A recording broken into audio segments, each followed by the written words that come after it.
Hey, this is Sharon Lasher, and you're listening to Danny Coleman's Rock On Radio.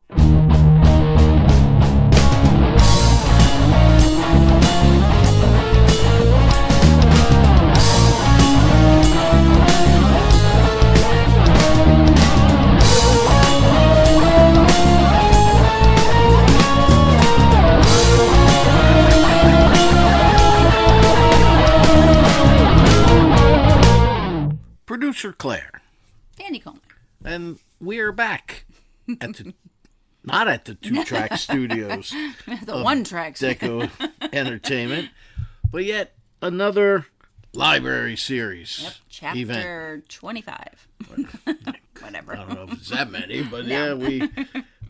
yeah, we're expecting thunderstorms Tomorrow. Oh, tonight. Yeah, that's right. It's beautiful, though. and into tomorrow. But what gets me, we're safe. is we're having, you remember several weeks ago when the gentleman from the Luke Bryan tribute band, Casey Wayne, tried to call, and we had that horrific thunderstorm. It took out our internet and everything else, right? He's giving us a call this evening again, so hopefully we'll be able to get that in. But That's right. That's okay. So welcome to Rock On Radio, here, the Library Series, which is sponsored by O'Connor's American Bar and Grill of East Hampton, Mount Holly, New Jersey. They are the official caterers of Rock On Radio. And they just did, Robin and Patrick just did a segment with America's Best Restaurants. I saw that, yeah. That was great. It's on Facebook, so go to O'Connor's Facebook page. Well, we shared it, too. And yes, we shared it out on our page, yep. Lillipies of Princeton. They are located inside the Princeton Shopping Center at 301 North Harrison Street in Princeton. Lillipies is the official dessert provider of Rock On Radio. We also have Asbury Park Vibes. Diane and Doug have a great business over there. They have 15 photographers on staff who will help you if you are a band or a realtor or anybody that needs pictures. Nice. They also do websites, bios, and press releases, and they have a fantastic podcast. AsburyParkVibes.com. Phoenix Art Supply and Framing, located on Route 611, otherwise known as what, Producer Claire? Southeastern Road. Thank you very much. They've been providing quality art supplies and framing to the Doylestown, Pennsylvania, and abroad area for more than 40 years, 41 years probably. Very now, broad. right? Very broad. That's Phoenix Art Supply and Framing. Phoenix Art Supply and Framing. All these books got me looking all over the place. I should face you the other way. Yeah, right? I already saw my girl Misty here That's tonight. Right. She loved that you came in. Oh, yeah. She gets her back scratched whenever I come here. She can't get enough. New Jersey Stage. Go to newjerseystage.com where you will see my column that publishes every Thursday afternoon, Rock On, this week's Sound Bites. You can check that out. This week, it's on Ground Zero's Eric Meyer. Oh, very cool. Finally. Nice. Ground Zero, of course, is the blues club owned by Eric and Howard Stovall and the actor Morgan Freeman. That's right. So, newjerseystage.com, which is also where you can listen to replays of this show on the Penguin Rocks. That's cool. He .com. archived them. Very good. Correct. Dee Dee's Lights. Dee Dee is the official chandler of Rock On Radio. She makes all of our candles, which are all, they're all like natural soy and it's good. Does it have the ingredients? You got one right there, right? I do. It's on my sandalwood ones. Yeah, what's it say? Natural soy wax, scented, lovingly hand-poured, Neptune City. There you go. Dee Dee's Lights. Find them on social media under that same moniker, DEE Lights. This is black, violet, and saffron. Nice. Yes. Sinister Footwear. Go to sinisterfw.com and see all the crazy socks that Tina has for sale. Use the promo code DCRSocks and you'll get 10% off your order. Tyndall Road Brewing. Tyndall Road Brewing is the official beer provider of Rock On Radio. And if you go into their location at 102 Farnsworth Avenue in Bordentown City, New Jersey, tell them you want Danny's Pick. And they will give you something.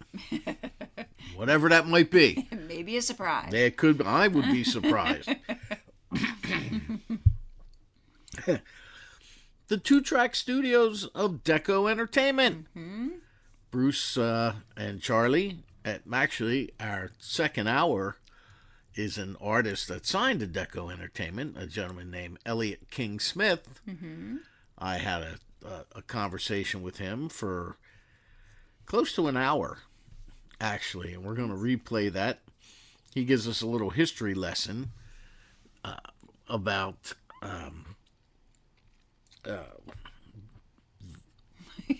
You learned it really well. Baker, Josephine Baker. Oh, okay.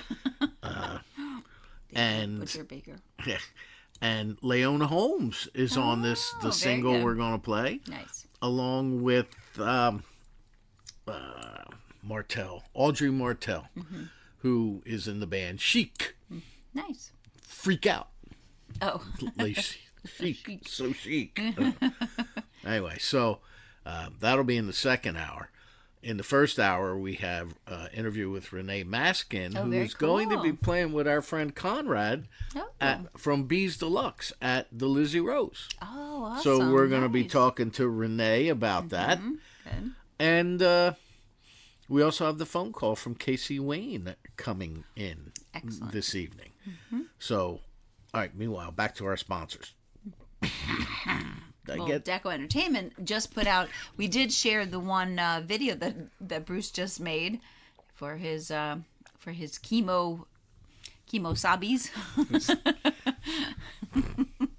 Bruce is undergoing chemo treatments, and he put out it's not really satirical, but it's just a song. It's whimsical. It has its. Isn't it? It's kind of whimsical. There's no princesses kissing frogs in this video. That would be whimsical. No, whimsical's like fractured fairy tales. What? No. Whimsical means other things. The images that he has going on. I mean, he has some whimsy Bruce going on. did a very nice job with this. He did very nice. I thought it was really nice, and I think the lyrics are very clever, and he plays on some things that he's gone through and made not light of them, but he helps get through. You have to put a good spin on things.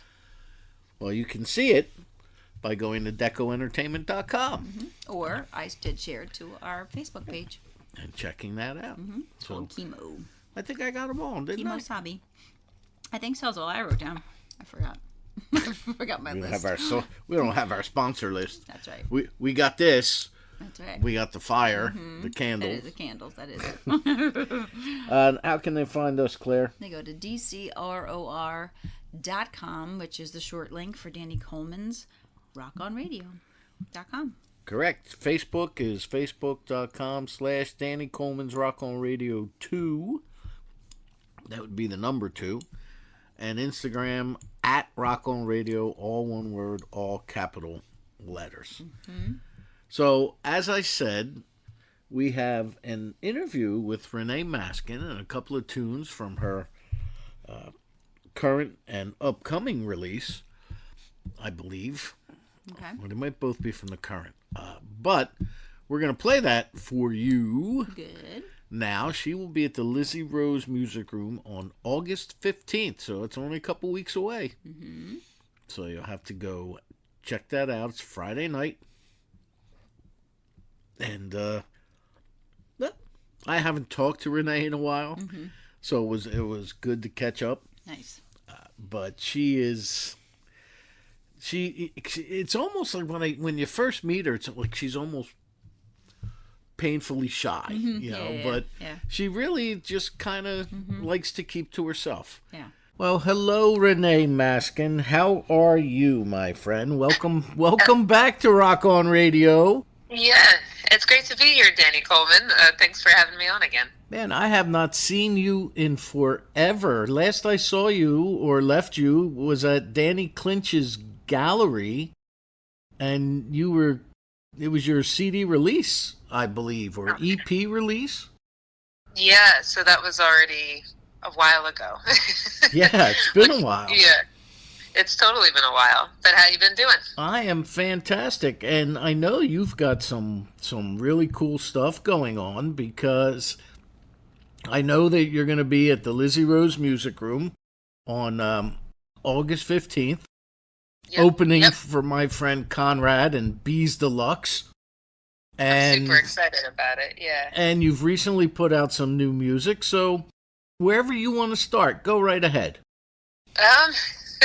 Well, yeah, I'm putting out more new music before the end of the year. I put out an LP called "Is It Real" back in the winter, and just been gigging a lot. And I'm going down to Nashville right before I come back up, and then hit Lizzie Rose. So that'll be fun. I've got a new side band in the works for recording this weekend too. So I've just been spinning every plate as fast as possible.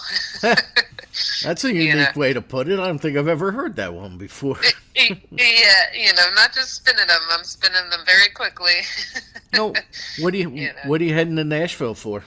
I'm going to be playing at Dee's down in Nashville. I have friends down there, and they've been asking me for a couple of years to come down and play. So I'm finally taking them up on it, and in the middle of August, so it'll be nice and hot. But I'm excited to be going down there finally. Oh, what day will you be playing? I will be playing down in Nashville on August 10th, and then when swinging back up to New Jersey, I'll be hitting Lizzie Rose on the way back. Okay, so. And where at in Nashville again? It's called Dee's Lounge. Dee's Lounge. I think I've been there. Yeah, it seems like a super cool spot. Like, the people who invited me to come play are like super cool people. So I'm expecting a good time. Oh well, I'm sure it shall be. It's Nashville, right? How bad a time could it be? I know. Well, before we go any further, tell our listeners, tell them a little bit about you, Renee. Where are you calling home these days? I live in Asbury Park, and I've been living in Asbury Park, in the area for about 11 years. I've been in this particular place for almost 4, and I love it here. Before Asbury, I was living in Brooklyn for a couple of years after college, and kind of decided that I needed more nature than I really thought I did, and so I was like, well, I'll spend a year at the shore and see if I like it. And now it's been 11 years. So. Yeah, once you get there, it's kind of hard to leave. Yeah, pretty much. Nice. Yeah. So, and now you've been in both. You've been in a band, and you are a solo artist. And when you were with the band, you had some really cool stuff that went on. You toured with the Pretenders, right? Didn't you open for the Pretenders for quite a while?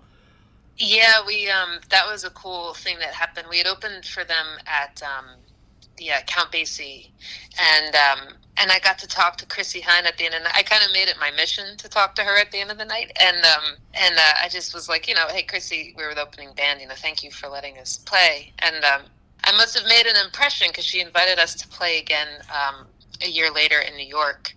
And then a year after that, they were going on an East Coast tour, and we were invited to come along with them. So that was kind of the most amazing thing that's ever happened to me in music. And what makes it special for me, too, it came from just saying thank you. It wasn't all social climbing or anything gross or, all the things you hear about the music business. I literally just told her thank you, and we got into a conversation about music. And then the next thing I know, we were touring with them.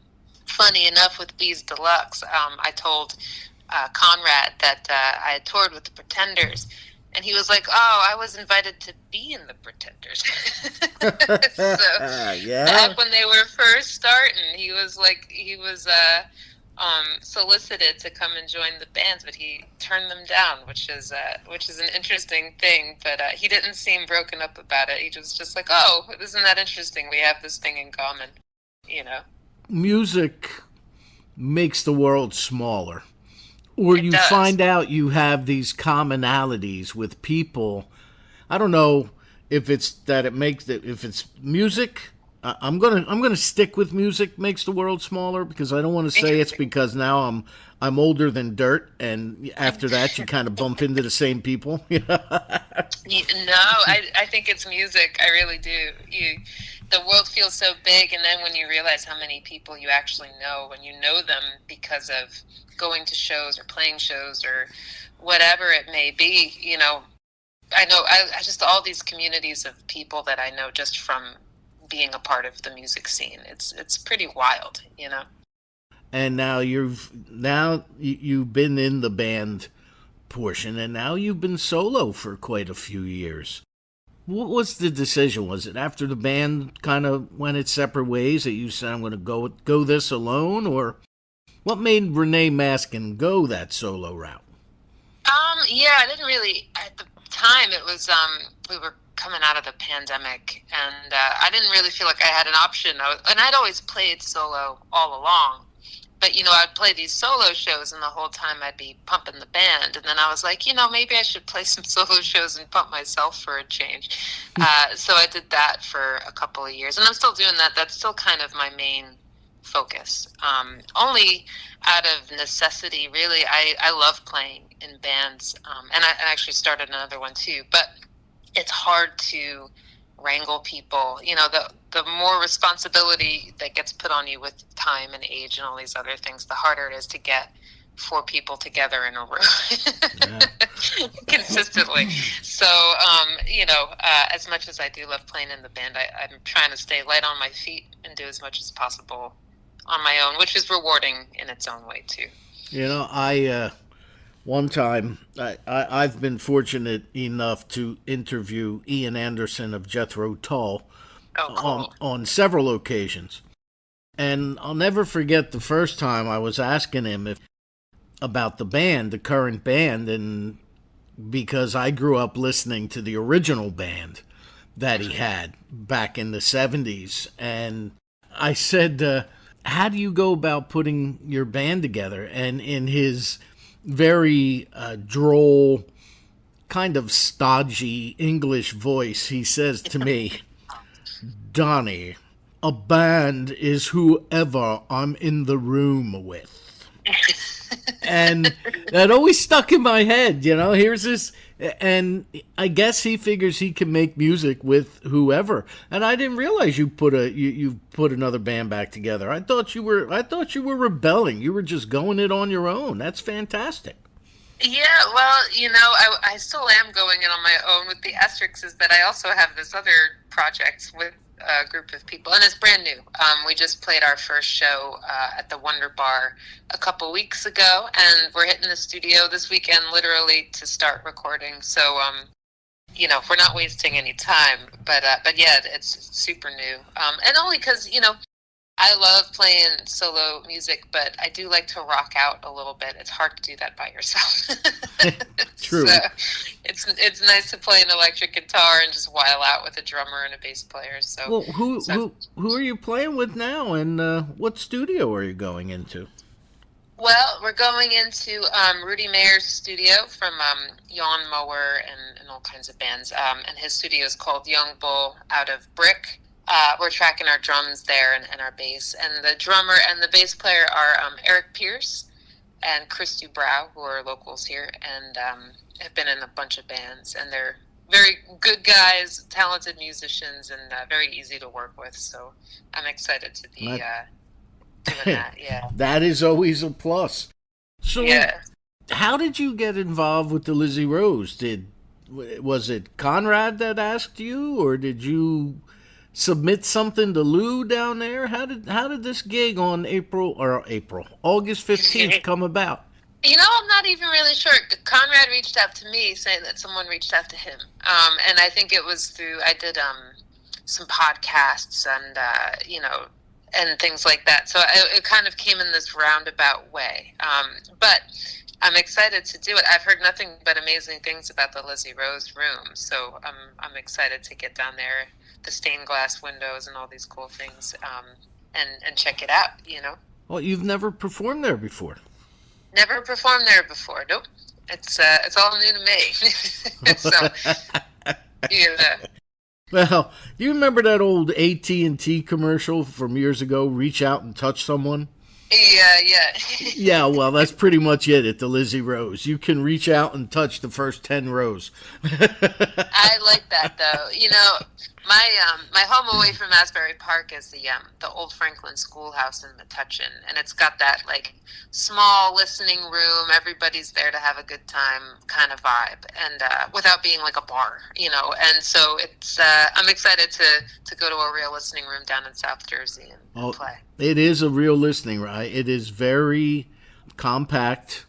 They say it holds 70, but I guess my belly isn't as small as it used to be, Renee. So I might have to suck it in to make 70. But it's a great venue. It's got a great vibe. It's got great sound. I don't remember the sound guy's name, but he's spectacular. Okay, great. He puts full hardcore, full on blues bands in there. And people like Shamika Copeland and Misty Blues, and the sound is incredible. Awesome. And awesome. So that should be a great gig for you. So that's great. And that's August 15th, and that's probably a 7:30 start, right? Yeah, it's their evening show. Yeah. Okay. So, now, before we get into into a little bit more here, I want to let everybody know I'm speaking with Renee Maskin. And she will be at the Lizzie Rose on August 15th in Tuckerton, New Jersey. Do you have websites or social media? What's the best way to find you, Renee? Well, if you do the website thing, it's reneemaskin.com, and from there I have links to my Instagram, which is Renee Maskin, Facebook Renee Maskin Music, and I try to be at as many places as I can. I'm not that active on TikTok, but you can find me on Instagram and Facebook and my website. So I understand. I can't even spell TikTok. I you don't. know, I try, and then I open it up, and there's just so much happening that it actually freaks me out. And so I just sort of do my little post, and I close it, and I try to forget about it. It's too overstimulating for me, I think. That's how I felt about Instagram when it first came out, and then they had like a 15-second limit on videos when Instagram first came out. I remember. What's the use of this? I know. So, yeah. Well. Oh, go ahead. No, go ahead. Oh, I was just saying.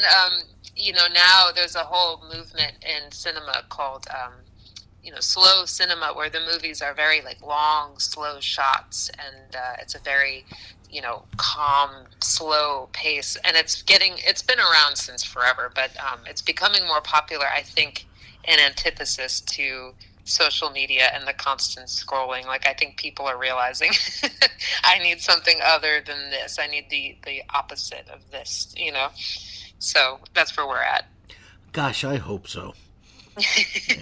Life was, I always, when I do every now and then on social media, I'll see something that takes me back to when I was a kid. And you did. When I was a kid, as soon as that sun came up, bye, Mom, I'm riding my bike. I'll be probably playing ball at the field, Right. And, be home for dinner. Make sure you're home for dinner. She didn't care about lunch. Didn't know whether or not I ate breakfast. Just be home for dinner, Right. Show up at 6:00. Yeah. And you were and you literally weren't allowed back in the house. Right. You wanted a drink, it was from the garden hose. And like people today just was like tap water not available. No, you don't get it.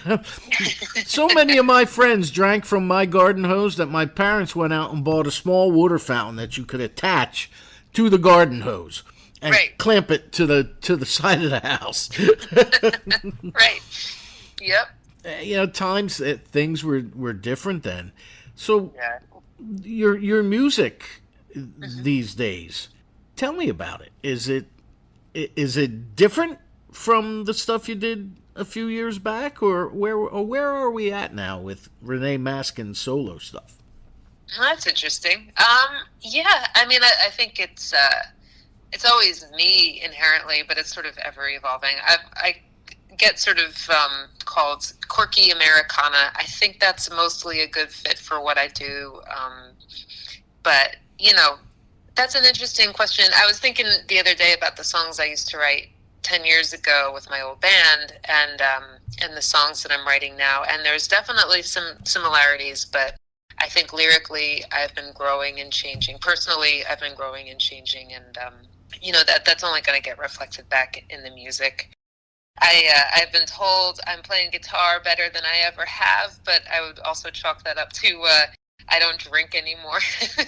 So, the party days are behind me, and I really feel like the writing's only getting better because of it. So, just experimenting with new things. I've got some music coming out in October. That's a new song. It's called Wonderland, and it's based on Wonderland down in Ocean City, New Jersey, shutting down. And I figured I would write a song about it because that was a place that I grew up going to every year, and had been around for almost 100 years. And so sort of sad that it's closing down, and just a reminder that nothing lasts forever, and you have to cherish what you have while you're here, That sounds to me like a video in the making too, Renee. Well, we actually, my boyfriend's a filmmaker, and on their last couple days open, it actually was their last day. We went there with a Super 8 camera and filmed, and we'll have a video out for it of just the last day at Wonderland with the sun going down, going on the rides and stuff. So. Oh wow. Yeah. It's yet another thing from every generation has them, where things start to, from their childhood or from their past, start to disappear. And yeah, I'm glad you wrote a song about it. And I was at a show that you did right around the time, I think you said it was within days, where you made a decision to not have alcohol in your life anymore. And I wasn't going to go there in this podcast, but since you brought it up, I think, you know what, good for you. Good for you. Thank you. Yeah. And especially if you think it's made a difference in your songwriting and your performing and everything, that's even better. So congratulations on that. Well, thank you. Yeah, now it's been a couple years, and I think about 4 years to be exact, and or maybe 3. I don't have my day like everybody seems to have, but I just stopped. And fortunately, not only just things improved musically, things just improved. I think the thing about drugs and alcohol, weed is included in this. Like, I think people get a little bit like, oh, I have to have it. It makes me creative. It makes me this. I rely on it to get through my social anxiety, all of these different things. And then what you kind of realize when you get away from it, it takes a minute. It takes like a year or two, I think. But you realize how much, not only can you function without these things, you're so much better for it. In ways that, you believe the lie that you have to imbibe to be creative or entertaining and things like this. And it's not really true, No, it's not. And I remember, and we're going to get to some music in a second, but I remember when I first when my back first gave out back in 2009. Mm-hmm. And once I was able to get up and walk around again and get moving, and I had started the radio show in April of 2009. My back went out in January, and I started the show in April. I started hitting the open mics and things at the Wonder Bar, at the Lake House, at the Saint, at anywhere there was an open mic or music going on, so I could see if I could obtain people who might be interested in coming on this program. Mm-hmm. And you would go there and you'd sit down and you'd have a beer, and then you'd have another one, then you'd have another one, and then you'd get up maybe and play a couple tunes. And then next thing you know, you're getting home at 2:30, 3 o'clock in the morning, sleeping. And because I was unemployed, because nobody wanted to hire a 47-year-old man with a bad back, and I'd sleep until noon, then I'd get up and laze around the house and be like, all right, it's 5 o'clock. I'll get a shower. I'll head down to that open mic. Don't start till 7. And then it's like, after about a month of that, I'm like, this is how these rock stars become addicted. Right. Yeah. Right. And I was just like, okay, I'm done. Enough is enough. But it is very easy to slip into that mode where you think you need a beer to get through the night, or you need a beer because you had a rough night, or you need a drink or drug. So I could see how that could happen, Yeah, totally. And then mix in a pandemic and not leaving the house too much for a year. And then, and I think me and a lot of other people after that was just like, okay, I think it's time to stop.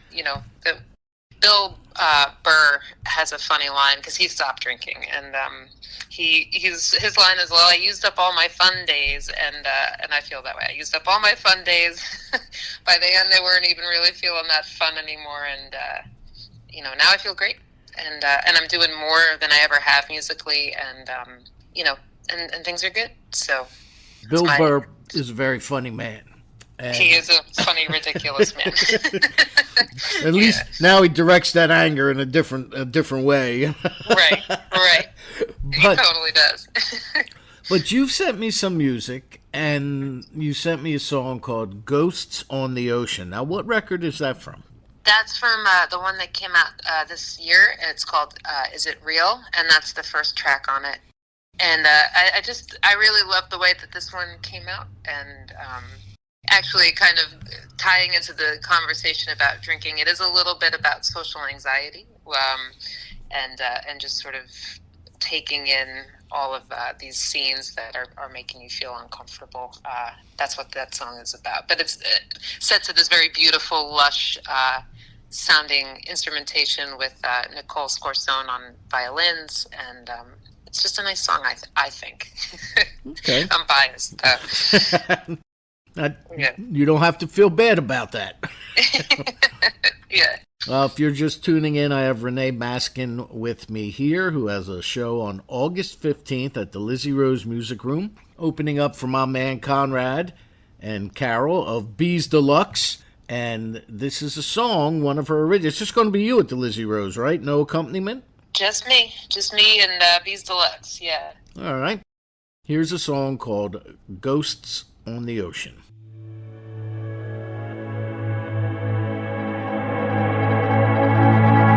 Laughing loud at the wrong part of the joke.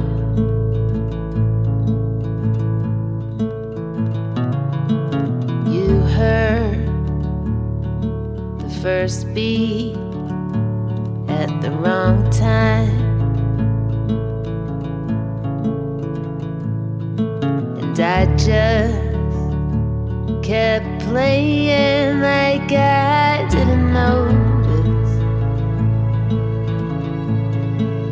wishing I could be somewhere else at the moment.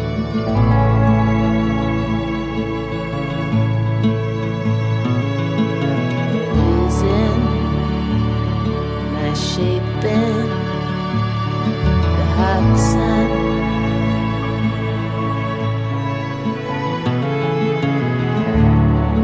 Crowded beat in the middle of the day.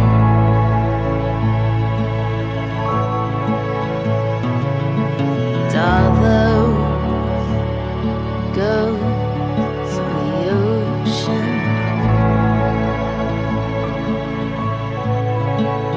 wishing I wasn't the only one who could see 'em.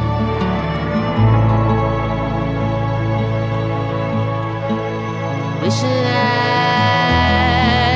wasn't the only one.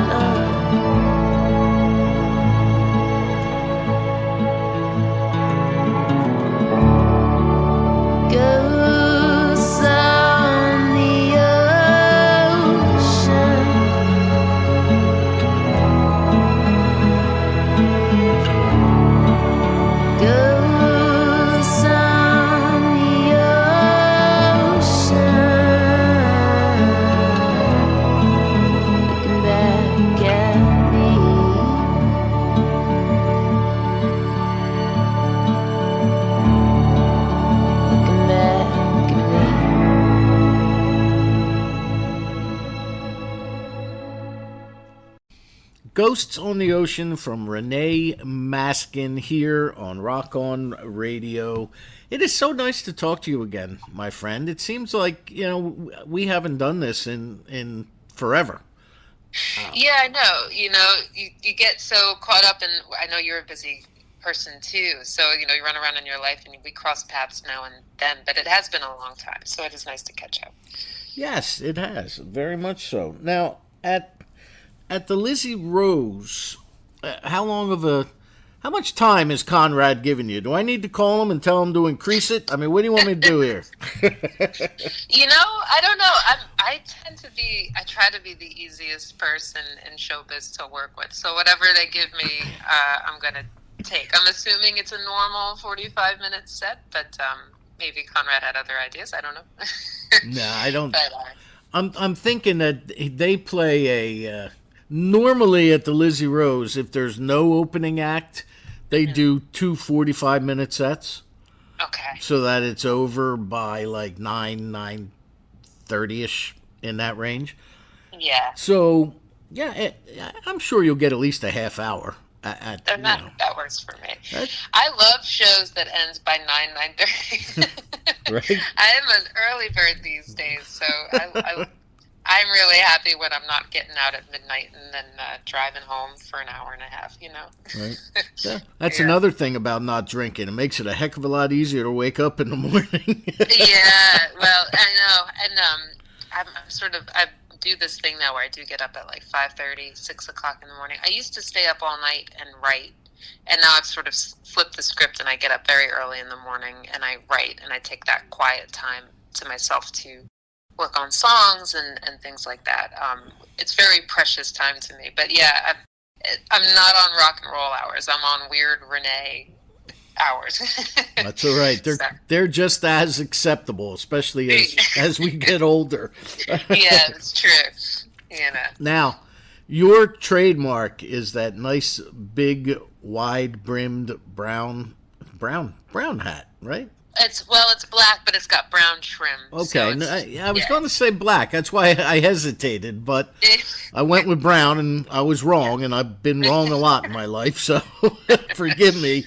But are we still rocking the Maskin yes. hat? Yeah, Nice. yeah, still rocking the hat, and it's black. I've been told that only the villains in the westerns wore black hats. I'm like, am I a villain? I don't feel like a villain, but I'll take the role if I have to. Now, you don't have to answer this question if you don't want to, and that's fine. No harm, no foul. I will still love you as much as I did before the interview.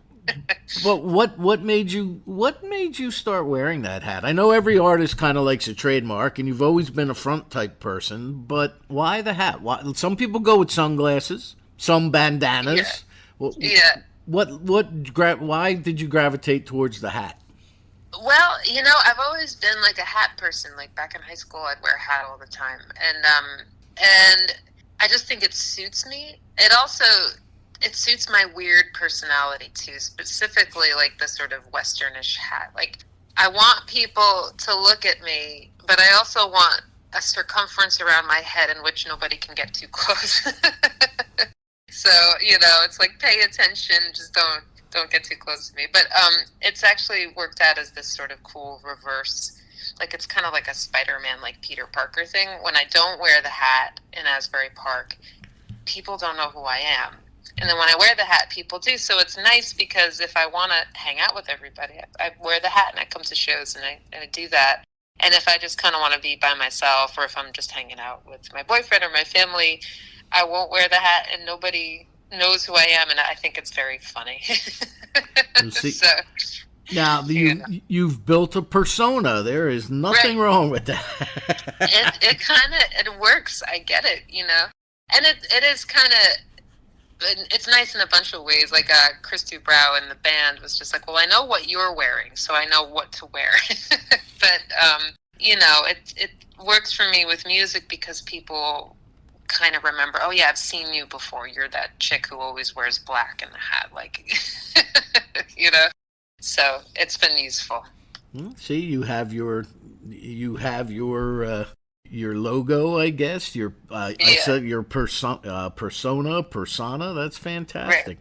Now, Right. speaking of the band, so is there a name for this new band that you have put together with these two guys? Yeah, it's called Renee Maskin and the Wilder Tide. And I had a very short-lived band before called the Mysterious Wilds, and so this is the Wilder Tide. And we're kind of trying to do a mix of Americana and surf music and rock music. That's the goal. That's sort of what we're aiming for. What it winds up coming out as may or may not fit those genres exactly, but that's what we're striving for. Okay, do you have any gigs with them coming up, or? Yeah, we're going to be at the Wild Air Brewery in Asbury Park on August 6th, and then we're going to be back in the Wonder Bar on November 17th, and that's around my birthday, so that's going to be the birthday gig. Yeah, so that'll be a fun one too. That is actually my daughter's birthday, November 17th. Ah, there you go. Mine's the 22nd, but that'll be the party. There you go. Yeah. My daughter's turning 30. Oh, man, that's a big birthday. The milestones. Yeah. Oh, that's fantastic. All right. Now do you have a website or social media for that band? Or is everything just through you? Just through me at the moment, it'll probably stay that way to keep things from getting too disorganized. Okay. And what are those websites again? ReneeMaskin.com. And social media, it's Renee Maskin. There is a Wilder Tides Instagram. It's Instagram.com/The Wilder Tide. And I'm easy to find, so we're easy to find, There you go. Now, speaking of which, at the Lizzie Rose on August 15th, what do you plan on doing other than your original material? What can we expect when we come to see you in Tuckerton? I try to put on an entertaining show. I try to give some jokes to the audience and put it on a little bit. I have some interesting stories that I tend to relay on stage and not personal, conversations. So if you come to the show, you'll get my whole routine shtick, funny, silly act. It's funny being on stage. Like off stage, I'm kind of a quiet, pretty shy person, and then I get on stage and I start putting on the Renee Maskin hat, literally and metaphorically, and it's always a fun time interacting with the audience and playing off of the room and what's going on. So it'll be a good time. Fantastic. All right, well, you sent me another song, and it's called Sage. Is that off the same album? Same album, yep. And this one, it was something that it was a conversation my boyfriend was having. He lived in a couple of haunted houses, and these are stories that he should relay, not me, but they're pretty intense. And we were talking about one of the houses that's here in the area, and they were renovating it. And his comment was, "There's not enough sage to fix that place." And I thought, well, that's a good hook for a song, especially in the context of the world and politics, or maybe your day job or other relationships that you have. Sometimes there's just not enough sage or whatever to fix something that's broken. So that's what the song's about. Now, your boyfriend and I have something in common as well, Renee. I think we've had that discussion. Yeah, we've totally had the ghost conversation. Yeah. And we're going to play that when our time comes to an end, which is right about now, the song Sage. But again, you have a show coming up, solo, August 15th at the Lizzie Rose Music Room, 7:30 start in Tuckerton, New Jersey. And I know you'll rock it, my friend. I know you'll rock it. Well, I really appreciate that, Danny. And, thank you so much again for having me on now and in years past. And I really appreciate it. It's always really awesome talking to you. No problem. Anytime I can help or we can help, all you have to do is just say, "Hey, Danny." And we'll get you out there. Again, August 15th, Lizzie Rose Music Room. Tickets can be purchased through, I think it's Lizzie Rose musicroom.com or lizzierose.com. LizzieRoseMusic.com. Lizzie Rose Music. That's the only one I didn't say, right? Well, all right. Yep. Now, well, Renee, thank you so much. It is always a pleasure to sit down and speak with you. And we're going to go out on the song right now that is called Sage.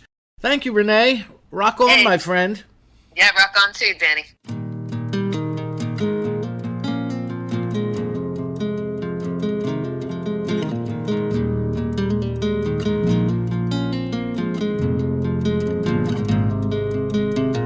You only come around when I got something that you want.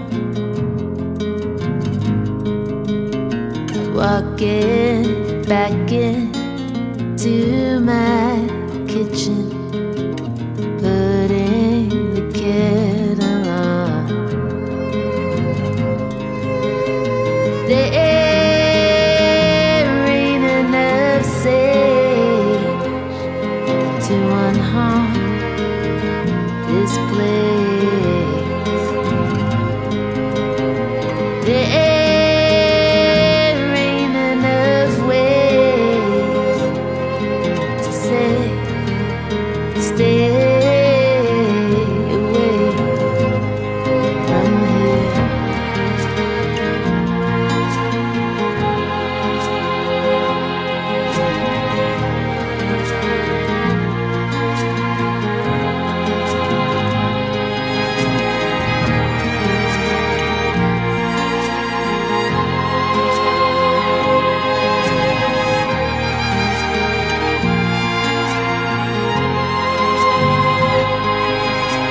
Strange feeling, up comes the night. Strange feeling, same feeling. There ain't enough sage to unharm this place. There ain't enough ways to say stay away from me.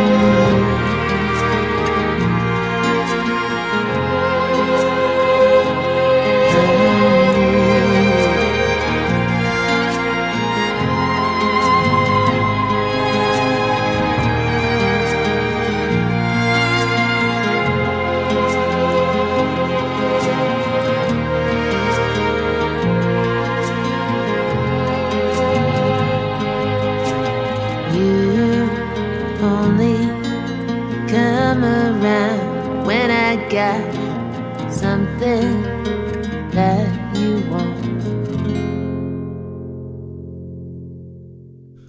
All right, Renee Maskin, who has a show August 15th at the Lizzie Rose Music Room in Tuckerton. Nice. Have to go check Renee out. It was so good to talk to her again. I haven't talked to her in quite a while.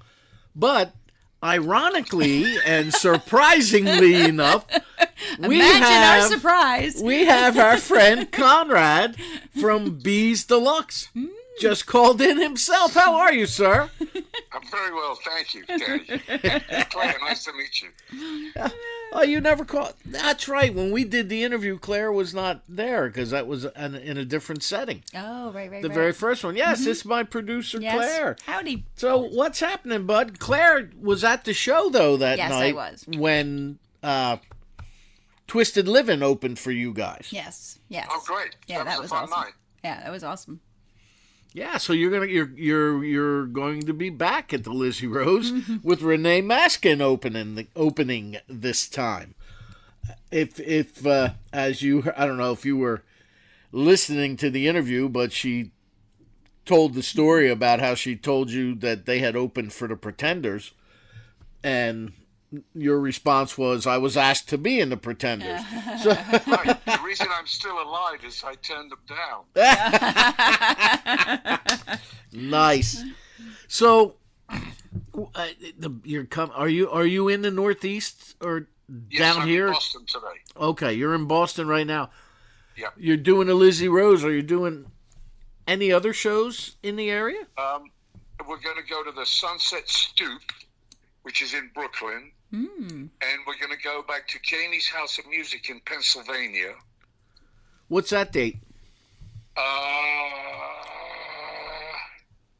Tough question. October 25. Oh, okay. Nice. Oh, that's a good time. And we play Shrine in October, which is in Harlem, which is a great gig for us. We're all over the place. Obviously. Well, I just talked to Greg at Jamie's this morning, actually. Oh, nice guy. And he has a radio show. Yes, he does. Yeah. Yes, he does. Greg and I at Jamie's have a lot in common. Oh, boy, I'm all messed up, Conrad. You are all messed up.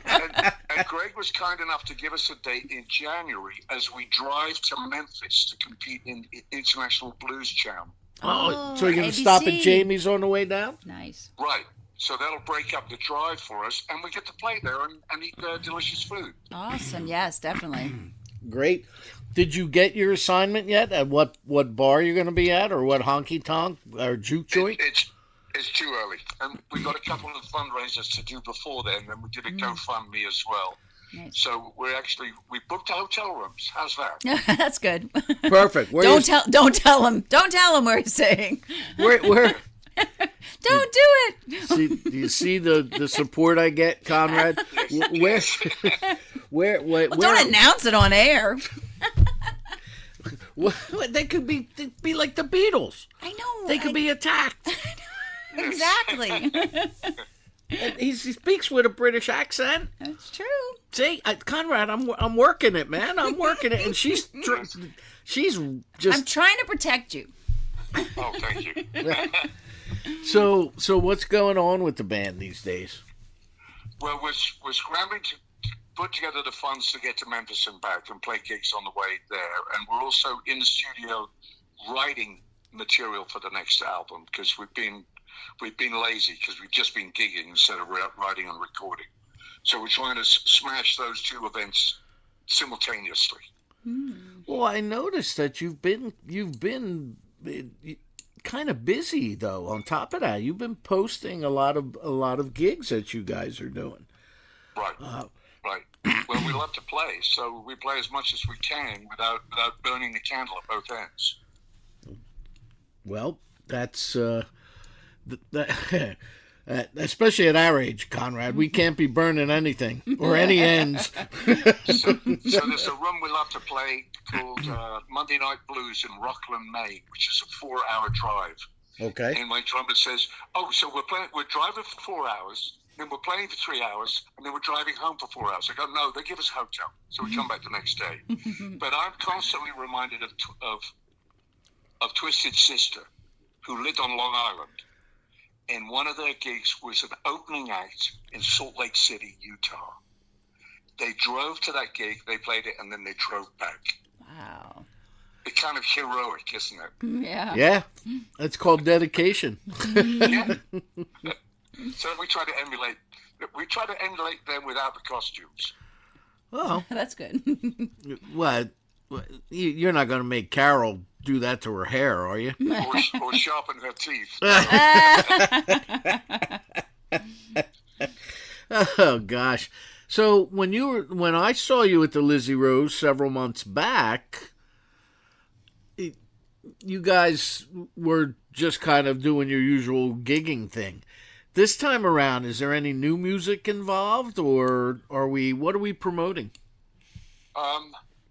Our most recent album is called Smash Hits. Right. And that's got some originals and a couple of covers.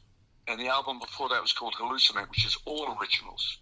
So being as we're headlining and not opening for somebody else, we dare put our foot in the icy cold water of playing originals to the audience and hope that we don't frighten them.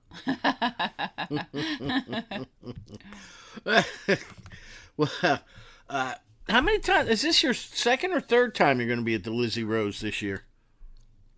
This year, the second time. Oh, okay. But we played last year. Oh, was it this year or last year? We played with Mike Zito. I know, you told me that. That's fantastic. That was a great gig. Yeah. Great band. Yeah, I think he had his son on rhythm guitar. Oh, wow. Wow. And then recently with Joanna Connor, she just had a bass player and a drummer whom we'd met before. Right. Yeah. And the time before we played with Joanna, the doors open at 7, and at 5 to 7 she's not there. Oh. So Tom, the sound guy, says, throw your stuff up there. And we borrow the house kit, which belonged to Bernard Purdie, who's a very famous drummer who used to play for Steely Dan. Mm-hmm. And I go, well, we'll borrow the house kit. We'll put that up there. And we sound check. We check all the mics. They work. And at 1 minute to 7, Joanna's drummer comes in the back door. And I look at him. I go, you see that drum kit there? That used to belong to Bernard Purdie. He says, oh, can I play it? And the sound guy looks as though, looked at me as though I'd saved his life. Because he had 20 minutes to sound check 2 bands during opening hours. Wow. So it was really a lot of fun. I looked at Joanna and said, Joanna, do you want to borrow my amp? She says, has it got reverb? I go, yeah. She says, fine. Nice. See, blues musicians are very easy. Well, yeah, we don't have stacks like they do for rock bands. Right. Yep. I played a gig in Switzerland where the guitar player had, I think he had 6 Marshall 4x12s on stage. Those are big boxes. They look like refrigerators, only they're black.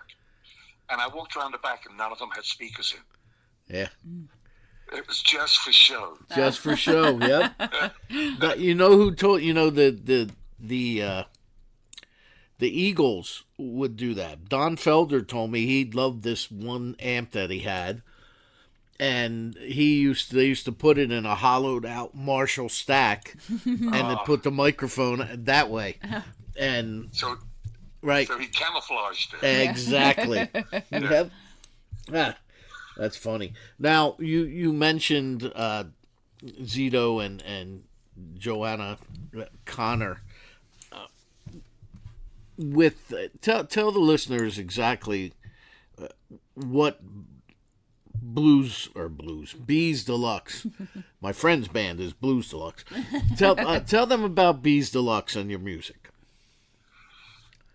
So I come from a fairly long history. I went to high school with Paul Kossoff and played in a high school band with him before he joined what were first called the Heavy Metal Kids, but later became Three.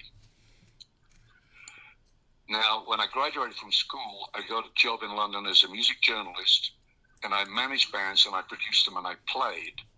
And I love music so much I was insistent on doing, I had everything that I was going to do from in all waking hours had something to do with music. And my then girlfriend moved to New York because she wanted to dance, so I moved there. And I put an ad in the Village Voice, and I put together a rhythm section, and we did the audition night at CBGB's. And Healy said, you guys are really good. Come back tomorrow for $20.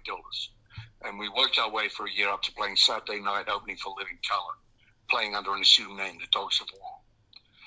Then my girlfriend got a job in Boston. We moved up here and had a couple of kids, and that kind of stopped me playing music for a minute.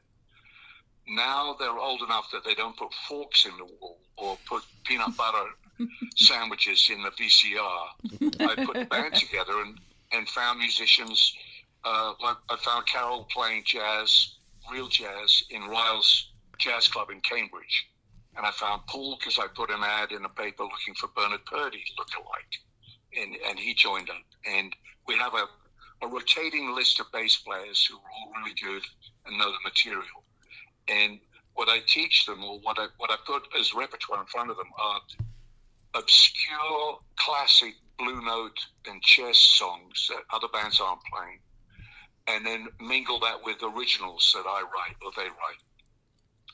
And part of the reason for that is if you go out and hear blues bands every night, you'll hear them play the same 5 songs in every city in the country. And I try to stay away from those, even though they're great songs, but I just don't want to hear the Thriller's Gone again. So we play songs that people like, but they don't know them. They go, oh, that sounds like B.B. King, or it sounds like Muddy Waters, but I don't know the lyrics. So that's kind of our edge. That when we get on a bill with another one or two blues bands, we're not going to play the same material as them. Right. Well, And the next thing we do is we'll change it a little bit. If it's in a major key, we'll play it in a minor key. Or if it's a swing, we'll play it straight time. Or if it's got the same progression all the way through, we'll break it up in the middle and put some hits in there, stops or horn parts or something. So I think the modus operandi behind us is contrast. We're always trying to make some contrast, because as much as I love some of the bands that are playing around here, when they start and when they finish, there wasn't any change. Everybody's playing at 8, and everybody's playing the same tempo and the same key. And while they're great at it, there was no contrast. There was no light and shade. So we try to do that as much as possible. And we try not to play the same song the same way 2 nights running. That we'll throw some curves at each other. You know, we play at a volume where we can talk to each other while we're playing. And we can say, why don't we do this now? And the audience just thinks we're nattering, but we're sort of modifying the music on the fly, which makes it exciting and interesting for us, as well as for the audience if they can stand it. yeah, you guys were great. You were great that night at the Lizzie Rose. Especially, thank you. and we were sitting right there in the front row, so that was fantastic. So there was a time when the House of Blues started. They started with a small room in Harvard Square. And that was the room that they used to train their managers all over the country. They would fly them in, they would work for a month, then they'd go off to Chicago or New Orleans or something. And we got booked to play the Sunday Blues Jam, which means we play for 45 minutes, bring some guests up, they play for an hour, and then we play for another 45 minutes at the end. So we're the house band, with me singing and playing lead guitar and whoever's playing. And one time we did this gig, and we came off stage after an hour playing, and this audience member came up to me and said, you guys are really, we'd been playing nothing but standards, our own way. And this woman came up to me and she said, you guys are really good. Why don't you play any covers? And I explained to her that we had played nothing but classic blues and jazz songs. That we'd messed with them so much that she didn't twig. She didn't get that was, an old Otis Rush song. Right. Oh, geez. All right, well, Conrad, I got to wrap it up because I want to get to some of your music, and I'm not going to have the time if we continue this conversation. But you will be at the Lizzie Rose with the woman who we just spoke to, Renee Maskin, on August 15th. And that's fantastic. Awesome. Hope to see you there. I hope you're coming. Are you coming too, Claire?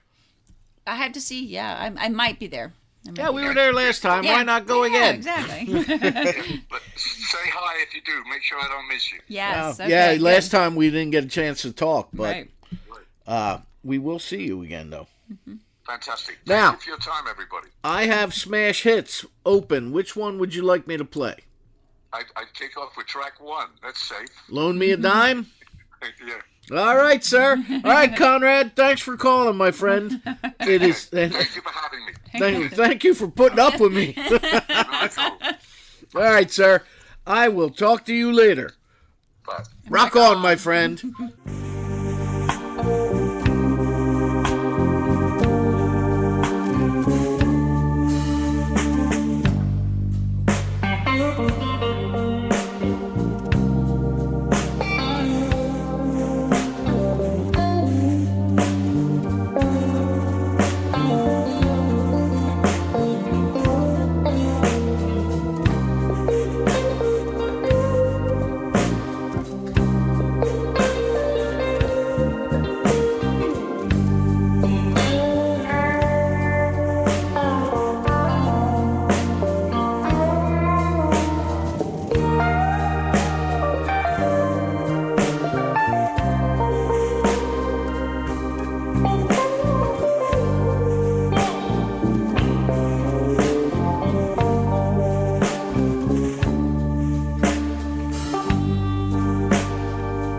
Somebody loan me a dime.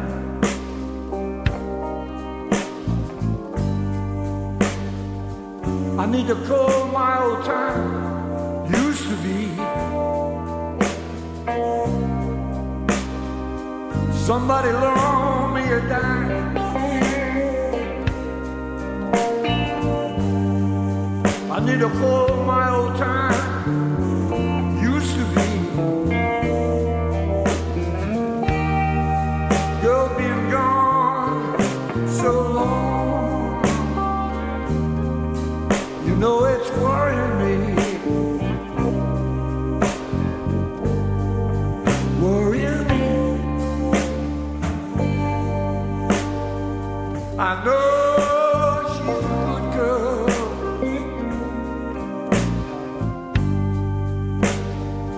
but at that time I just didn't understand.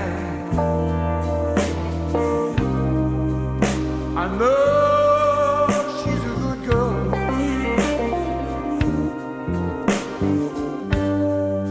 but at that time I just didn't understand.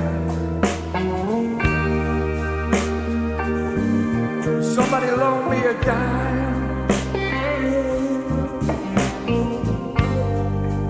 You know I need a helping hand.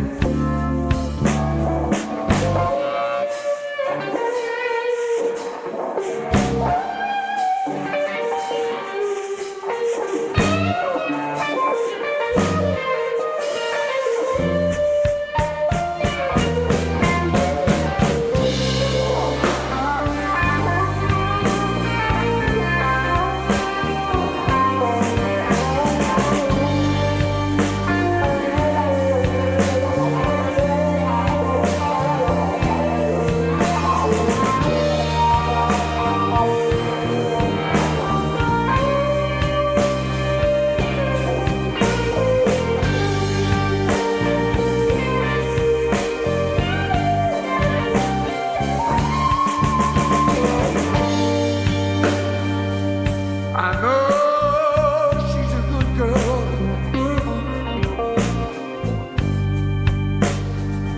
but at that time I just didn't understand. I know she's a good girl,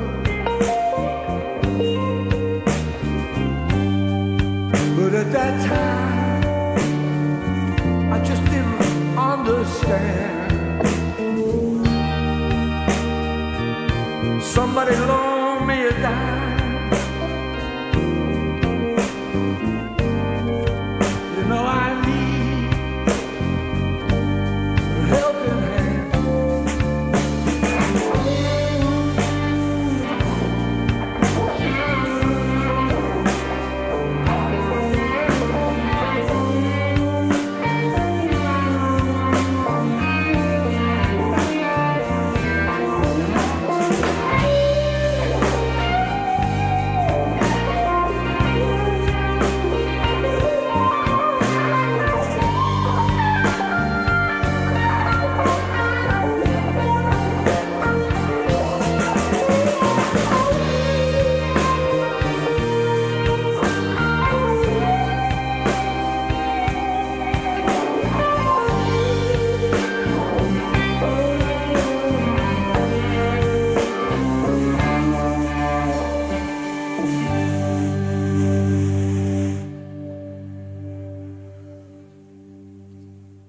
There you go. Bees Deluxe. Conrad surprising us with the with the telephone call. Unfortunately, I'm not sure what happened to Casey Wayne. He was supposed to call. Right. Surprise, much to our I surprise. double booked, but No he answer. hasn't called. So we'll go with who knows? Maybe he'll call before the end of the show. Maybe. All right. But right now, I'm going to give you an interview with a Deco Entertainment artist. Nice. Gentleman named Elliot King Smith. There is a little bit of spicy language in this one. I see. But he's got a new album out that features our friend Leon Holmes on one of the tracks. Or on all of the tracks. Without any hesitation, he called me from Paris. On top of that, Nice. Ooh, wee wee. oi oi, Oi, oi, oi. oi oi, Wee wee. Oi, oi. master. So here's Elliot King Smith. You can check him out at decoentertainment.com as well. I've released 2 singles on Deco since I signed with them, but they were Bruce in particular, I think, was friends with Leon Holmes. Do you know Leon? Yes, I do. For Motor City Review. Anyway, Leon sung on my last album, Short Life, Small Planet, and along with Audrey Martels as well, and Luan Carter. So Leon had, said, "Hey, man, this is a great album. You should have a listen." So Bruce reached out and said, "Wow, if there's anything we can do here at Deco to help you, let us know." And then, of course, I was fiddling around with. I had already, got the distribution out there, and so it wasn't until after the release of that album that I reached out to them and said, "Well, can we figure something out?" And so that's when it started, and I had, there's these 2 singles which are collaborations with Audrey Martels, who had sung on the Short Life, Small Planet album. So it was a great exchange. We sent. It was all virtual until the studio. We went back and forth, and I sent her, a sampling of different blocked out songs, at least the progressions, and she said, nah, oh, I kind of like that one. And then a week or so later, she sent me a rough, and it was fantastic. I was like, wow, she works fast. And so at that point, we had something going, and in the end, we released these 2 singles. And she's on the road. She's touring with Chic all the time. And, that band is always playing, always working. So it's hard to squeeze in. Plus, she's got lots and lots of projects, And not like us old retired guys. And by us, I don't mean you. I just mean...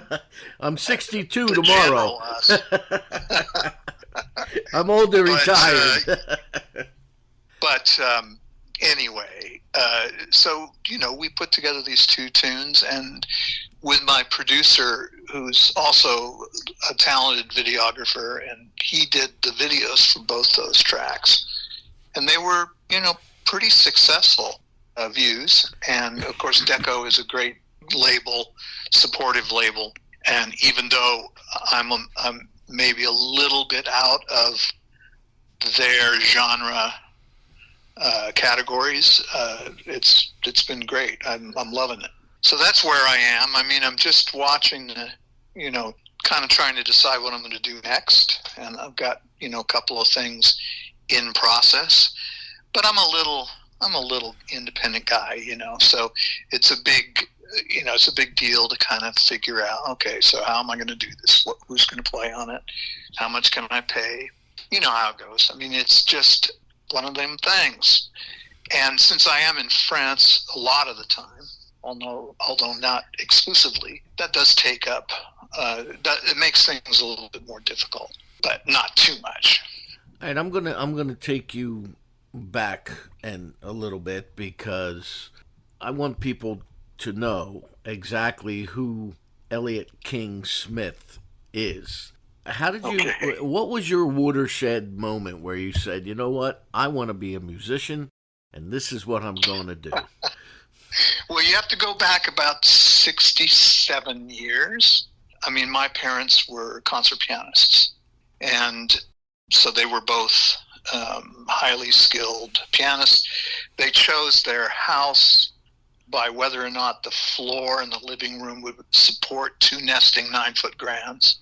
I grew up in that classical environment, and I started playing before my feet could touch the ground on the piano stool. So up 3, I started 3, almost 4, I guess, was when I started to learn. My mother taught me, And every once in a while, when I wouldn't practice, she would threaten that she was going to give me to my dad to teach. And that was enough to get me to practice a little extra. So I've been, so what I'm saying is that he was scary. But, so my whole life I've been, I was writing songs by the age of 8. And, so I've been a precocious little guy. I mean, when people used to ask me, even at an early age, so what do you want to do for a living? Expecting that I was going to say, fireman or policeman or doctor. I was always like, I'm going to be a musician. And, so that's kind of my provenance, is that I've always was raised up in a musical family, and I've always played music. Although, I played on the road with a variety of people for about 15 years. So I didn't get a college education until I started that in my mid-30s, when I finally decided I'd had enough of road life. But I was based in the Bay Area, San Francisco area. And I worked with a whole bunch of different folks. I guess most notably was Bruce Conti, the guitarist, ex-guitarist for Tower of Power at that time. And of what is hip fame.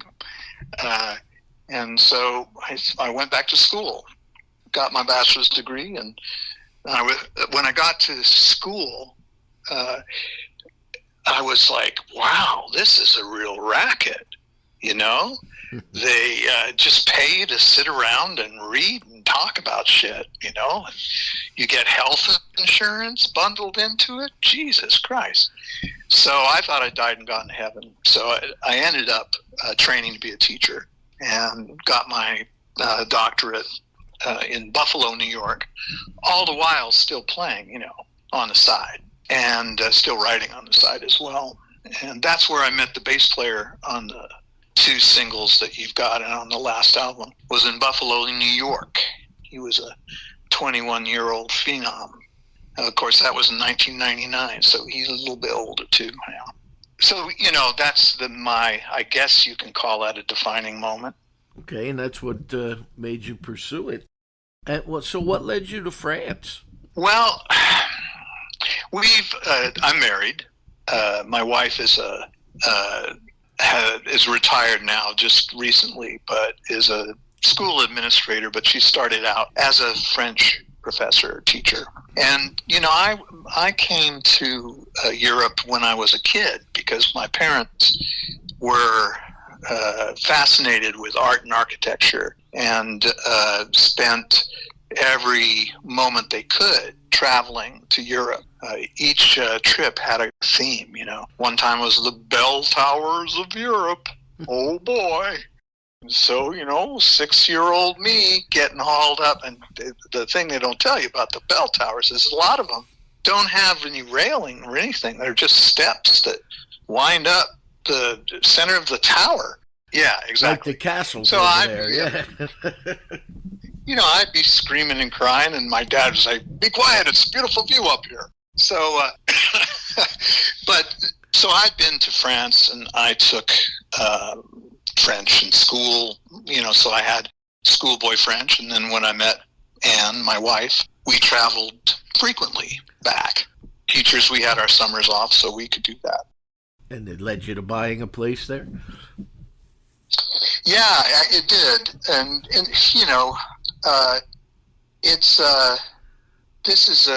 it's a kind of dream, to the extent that, as it turns out, it's a practical dream for us, because living here is actually quite a lot cheaper now than living in the States.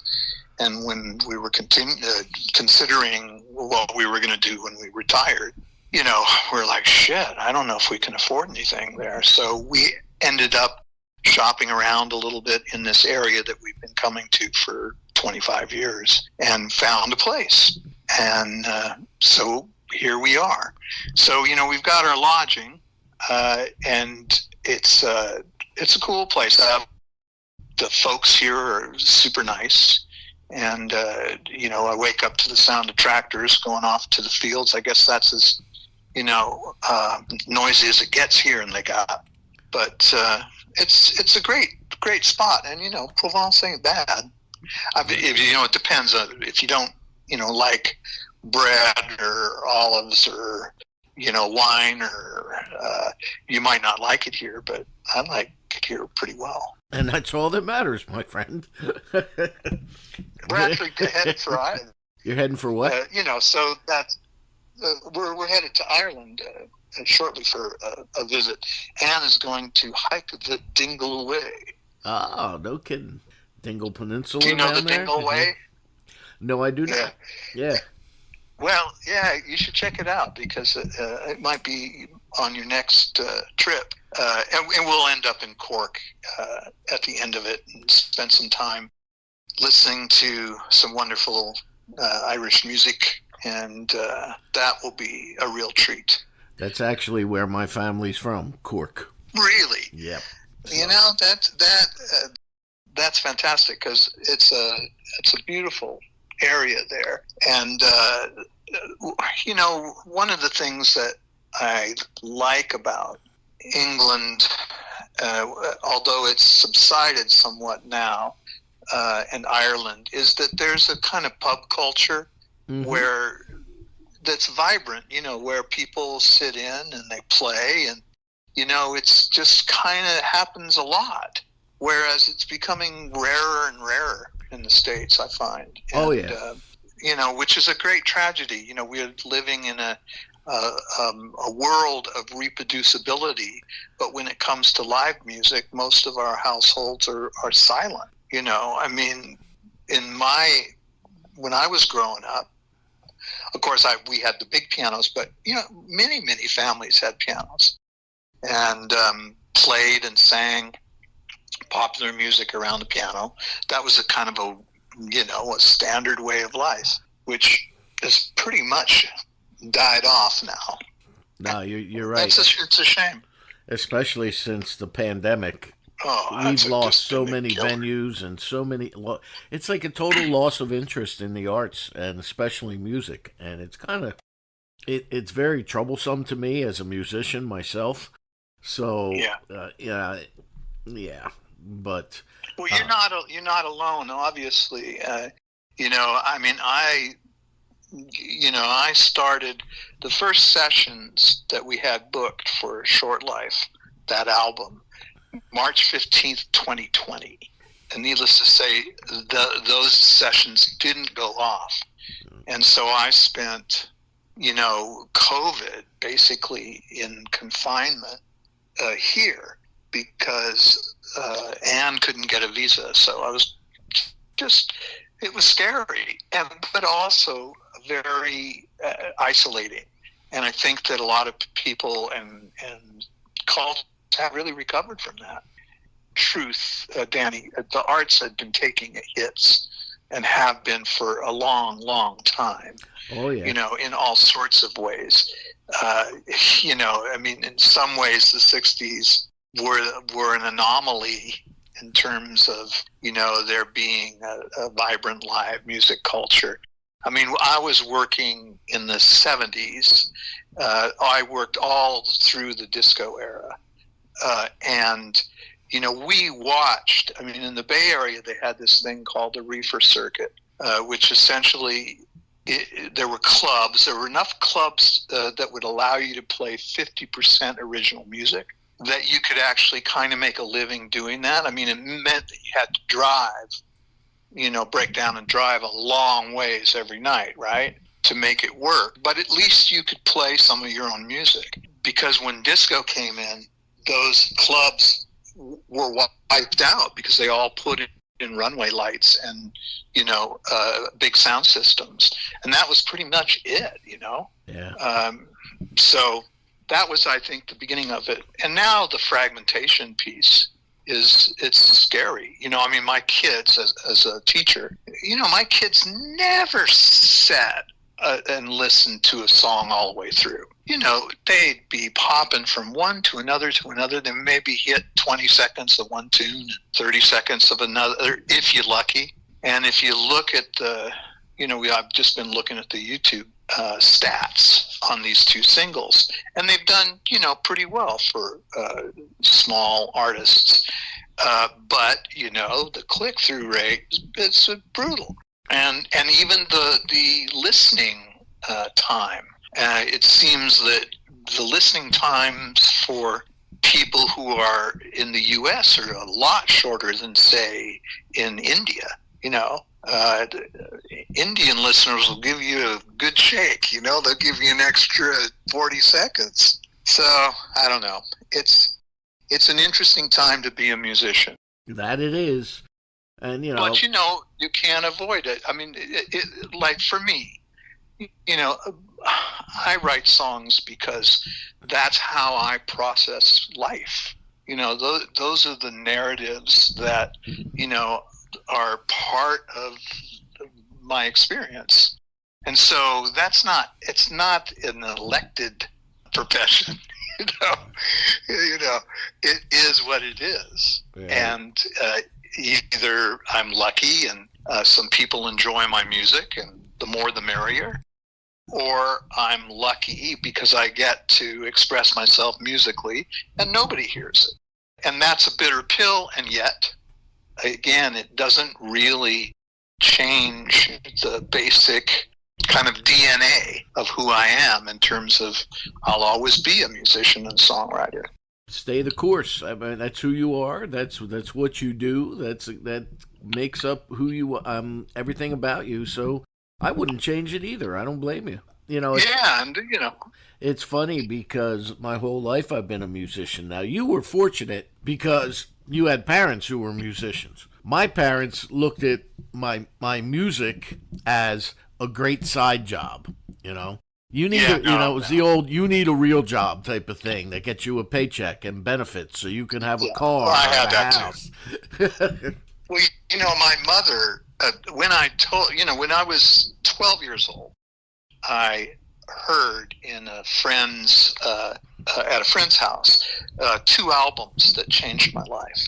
One was B.B. King Live at the Regal, and one was Aretha Sings the Blues. Both of those albums have really great keyboard players on them. But anyway, when I heard that, I was like, I'm going to play the blues. And so, being a precocious, 12-year-old, I waltzed down to my parents and said, I've decided what I want to play. And I'm not playing classical music anymore. I'm going to play the blues. And they were like, what? What are you talking about? It was like they were incredulous. They're like, why would you want to do that? I think my father said, why would you want to play those people's music? Something like that. And so later when, I decided that I could go on the road, started playing professionally about 17. When I said I was going to make a living playing music, my mother cried. She was like, that was the worst possible thing she could imagine for me, was for me to do what she had done. So it's funny. So I totally understand where you're coming from about get a real job, son. Yeah. Yeah, because I had, my mom was like, well, you're not going to college and you don't have a job. Mom, I have a job. I'm a musician. No, you need a real job. I hear you. And that has never ever really changed in over the course of my life. That kind of response. Yeah. Non-musician, what I call a non-musician response. I mean, there's some people who are admiring of it kind of on the surface, but if you scrape that a little bit more, the veneer comes off and they're all like, why would you even want to do that? That's awful, terrible, can't make any money, and what the hell, So, the stigma. I have two, my children are 33 and 30. And, my son came to me when he was 10. He's like, Dad, teach me how to play the drums. And I looked him dead in the face and I said, no. And he said, no. I said, no. I have 3 words for you. Play the harmonic. And Yeah.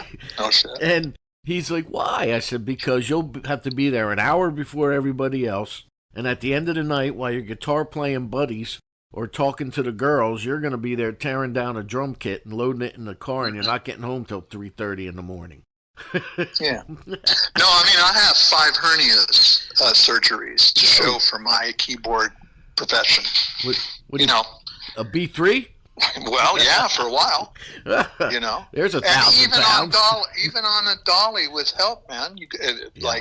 And I mean, it's the same thing. The last 2 players. I mean, it's changed now, but none of that shit was light. And oftentimes you'd be like in a hurry late at night after you had a couple at the end of the night. And so anyway, in fact, it's true. Some folks, I mean, it's hard work and challenging work, and every time you go on the road, when you get back, your plants are all dead. You're lucky if your pet's still alive, and it's a crazy story. That's true. So these singles that you put out here, what do you have? Mm-hmm. Josephine and Easy for You, and Easy for You is the first of the 2, and they're actually the lyrics are Audrey's, but I think that Easy for You is that they are kind of bookends in a way, although they're very different songs. Easy for You is a kind of song about influencers and image, how images that are created can be false. They can mislead you into believing that person is somebody that they're not. And that, in a sense, is a challenge to having empathy. And so the song really tells, and the video, I think, does a good job of showing that kind of surface that is created in media by folks like us. We're engaged in that. And how those surfaces, my sister used to say, the mask freezes to the face. There's a moment at which those images become confining and misleading to people who are trying to get to know you. So that's actually what that Easy for You is about. She's looking at this influencer and saying, it all looks so easy. And yet I can see something in your eyes that seems like unhappiness, but it's very hard to look. It's very hard to see. And so to establish empathy, I think, is the message of that song, and not to become too embroiled in the surface appearance stuff. And Josephine is a historical piece. Do you know Josephine Baker's story? Oh, the singer? Yeah. Yeah. Well, she started out as a nude dancer. So she was brought up in East St. Louis, poor as anything. And when she was a teenager, she got a job as a dancer at this pretty famous Shuffle Along production in New York.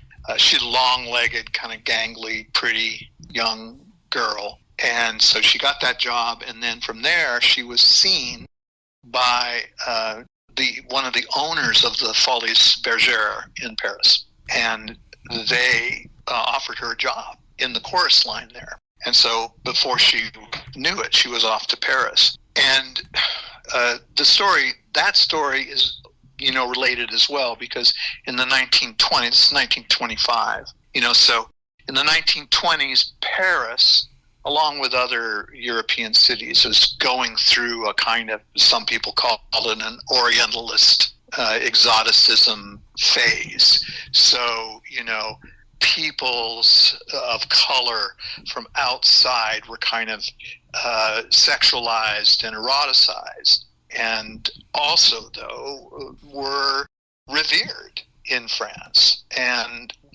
Josephine, coming from a segregated background, was amazed that people were so open with her when she got to France. Starts out with her saying, "Are you talking to me?" And basically that's the moment where, when she gets off the train carriage, in the Paris station. Somebody offers to help her with her bags, a stranger. And she's incredulous. It's a white person, right? Are you talking to me? Really? You would do that? So that song is about, how Josephine forms this amazing love and attachment with France, its people, and her incredible story. She dances, then she sings, and becomes a performer, and then the war breaks out, and by that time she's kind of a star, and she ends up acting as a spy for Free French forces because she can move around. And a few years ago she was interred into the Pantheon along with people like Madame Curie and Victor Hugo and all those as a hero of the French nation. So it's an amazing story, it's well worth checking out if you want to dig a little bit deeper on that. I mean, she adopted 12 children from all over the world that she called her Rainbow Tribe, and bought a little chateau and not too far from us down here, and she was quite an amazing and controversial figure. And she, was at the March on Washington and spoke right before Martin Luther King. And that video tells that arc of her story, I think, really nicely. So that's also kind of about star image and representation, just from a different era. But we wanted to write a tribute to her because she's often overlooked. Because she was a multi-performer and because she moved to France. So she doesn't get the props outside of the Black community in the States that many do. And so we wanted to, she's become better known in the last, 5 or 6 years. But even so, time to get her story out there. Didn't they do a movie about her? Called exactly that, the Josephine Baker story? Yeah, she was a movie star as well. She acted in a number of movies, but they've done a few biopics on her, and there's talk of a television series that's supposed to be happening with Janelle Monáe as Josephine, but it's been circulating around for a while, and we haven't seen anything concrete yet. So you know how those projects go. You just never know. But yes, she's been.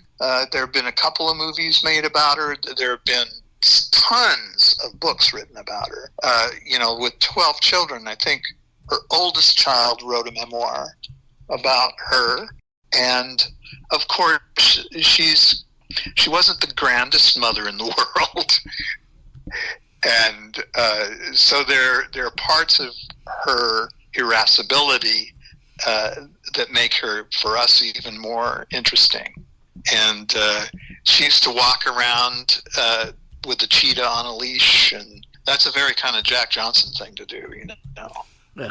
But anyway, so she really is one of the true Harlem Renaissance characters, and also kind of typifies that group of Black artists during that period of time who couldn't stand segregation and moved out. Many of them to Paris. Richard Wright, other writers, Lester Young, and Bud Powell. And there were a number of them that made that migration.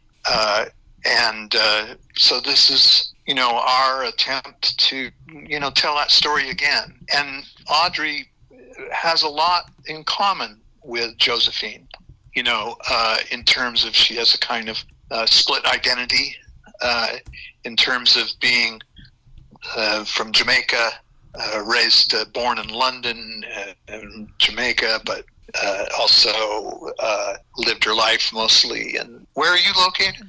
I'm down around Trenton. Oh, okay. So, I think that Audrey identifies very strongly with the character. And that's why we set it up with her playing both herself and Josephine. kind of juxtaposed to each other. Did you have a look at that video? That's actually, kind of interesting. No, not yet. I haven't taken a look, but I will now, definitely. Yeah, I think she does. I mean, she's, Audrey started out as an actress and was, in lots of different things. And she comes from a very musical family. I mean, she has two sons, and one of her sons is Niall Bullock, who is a rapper, songwriter, has his own career, also does a voiceover work. Just received, I don't know what the highest award for voiceovers is, an Abbey or something. But anyway, so she comes from a long tradition of performers, and she certainly shows her stuff on that particular video. Good. And as Josephine, she's great. I'm just a supporting character, really. How did you happen upon Audrey? Funny enough, so we were. I was looking for 3 female singers to back up, do the background singing on Short Life, Small Planet. LaJuan Carter was recommended to me by a guy we knew who was a keyboard player, producer guy, Mike Mancini. And when I talked to LaJuan, I said, I'm looking for 2 other singers. Can you help me? Can you recommend them? And she recommended Leon, who, I mean, is like the contralto from Super Heaven, and Audrey. And Audrey's schedule, we weren't sure whether it was going to work for her, but she made it work. And so I got to know them in the process of recording that album. A lot of vocals on that album. And at the end of that, we kind of had a rapport. And I knew she was a writer as well. So I thought, hey, what about a collaboration? Well, Leon, I know personally. She's fabulous. And she also, oh my God, she sings with so many people around Asbury Park.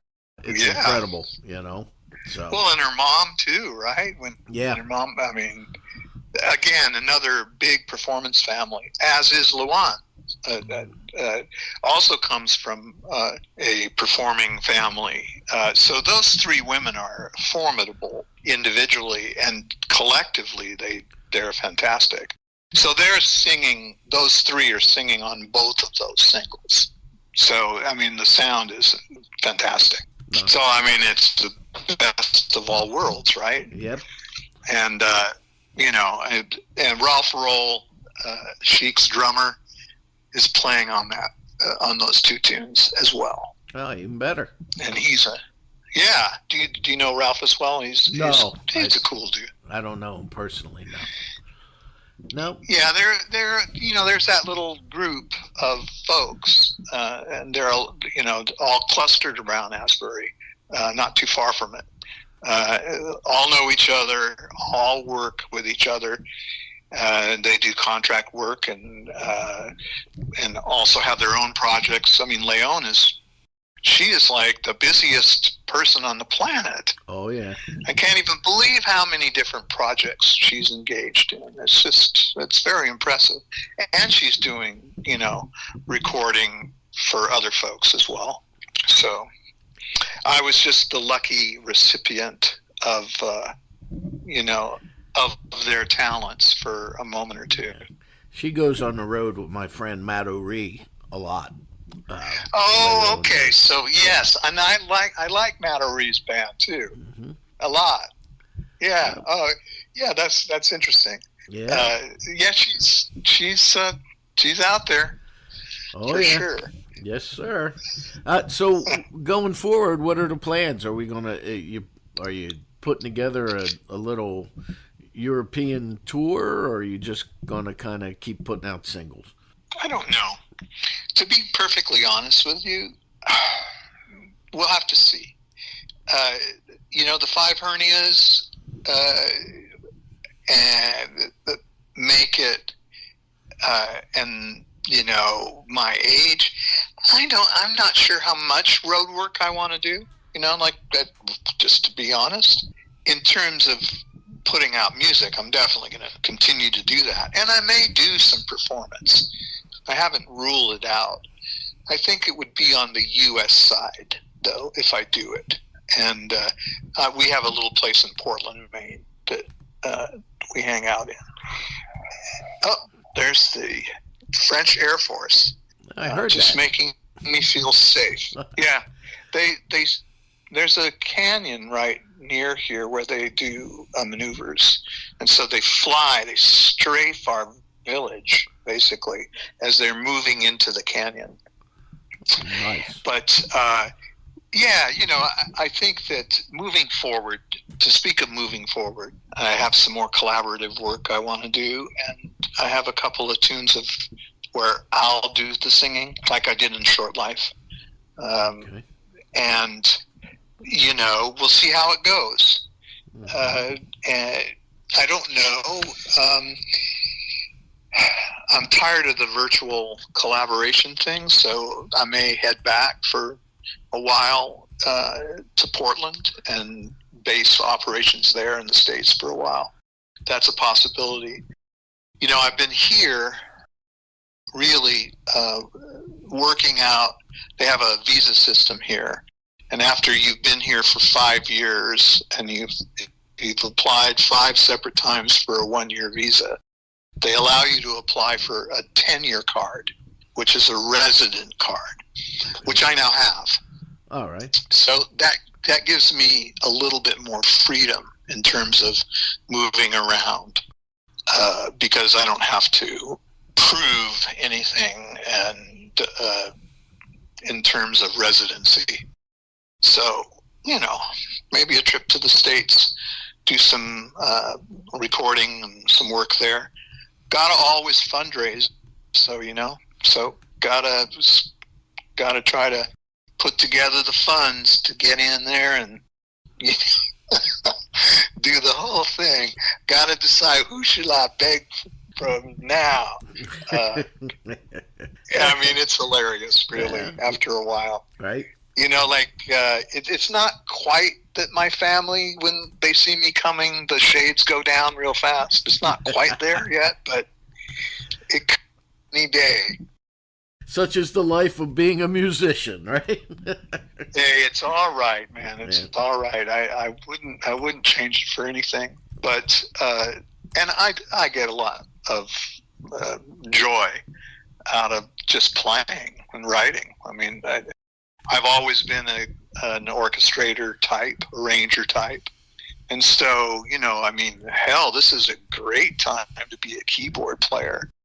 I can do a lot of damage with the libraries I have, I really can. And I can do all of the block out work that I need to do to get ready for recording myself. So that helps me a lot, I don't have to job out just to get to a demo. I can do all that stuff myself.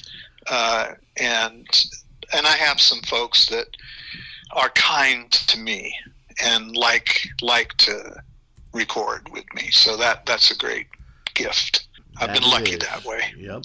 And do you have a website? It's my odious personality. Yes, sir. I'm sorry? You have a website or social media? What's the best way to find you? Yeah, I have all of that stuff. I have.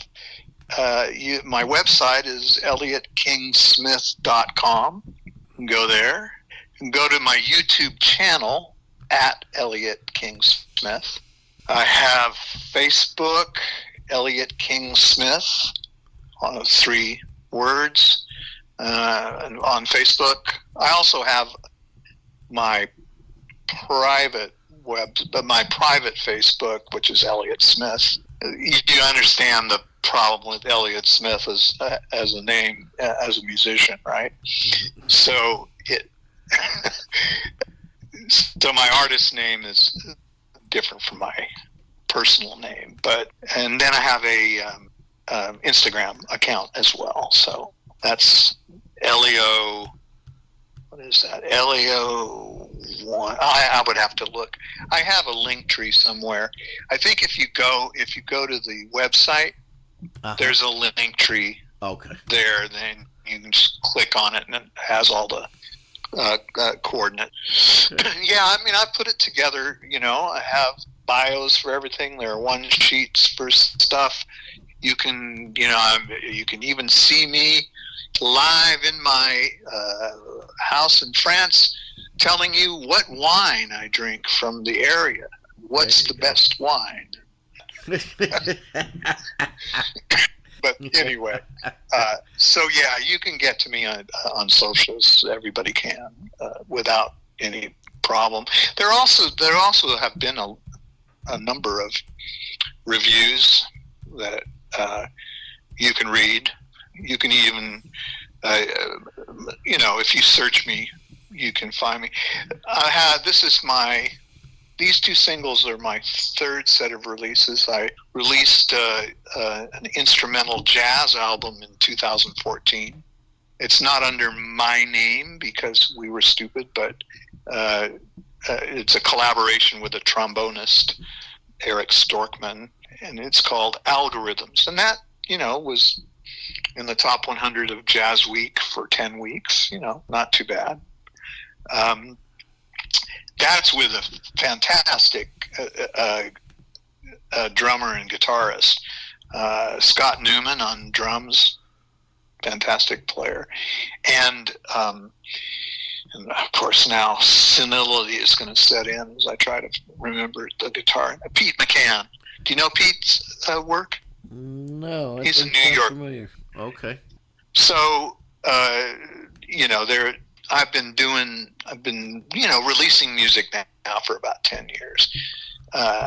And I guess it's been a lot of fun and stimulating, and I plan on continuing.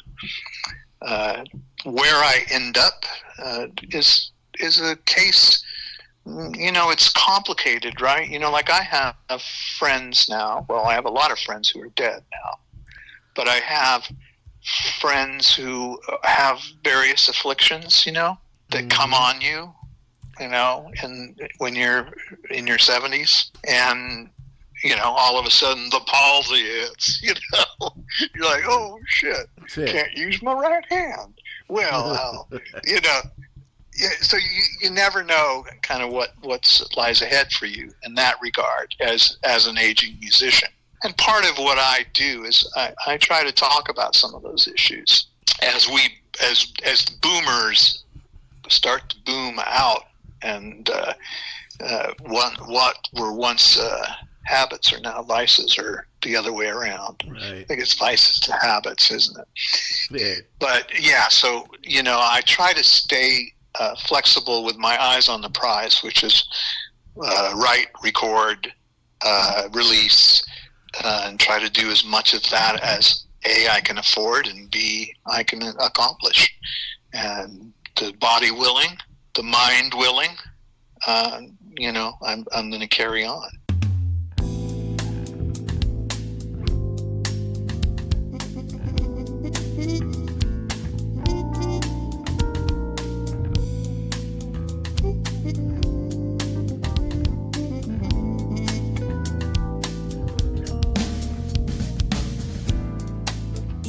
For you, you started a fire in every eye as you enter the room.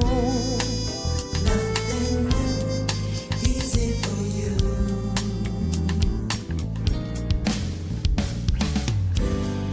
Easy for you, with your pretty girl problems. Don't believe that you gotta make true.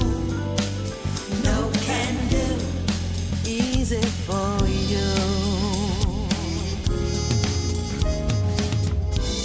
I saved my compassion, didn't see there's a river of sadness that flows from your heart, from afar. I watch the darkness eclipse your star. Easy for you. With that spoon in your mouth, no complaining aloud. Envy you, yeah, it's true. Seems so easy for you. Shine your brilliant light, but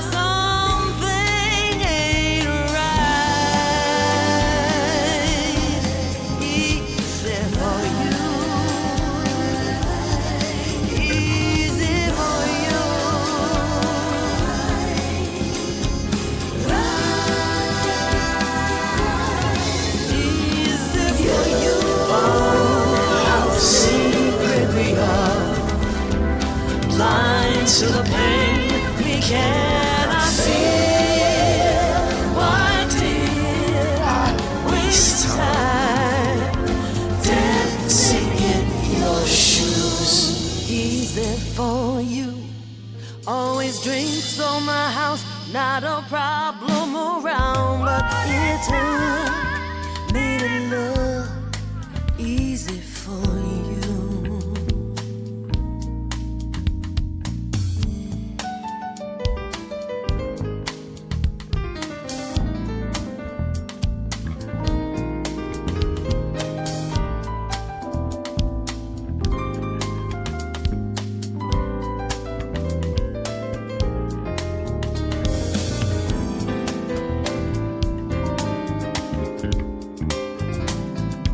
Easy for you. Always knew how to act from the side of the track. Sing new, never blue. Easy for you. Got your drinks on the house, not a problem around. Must be clean.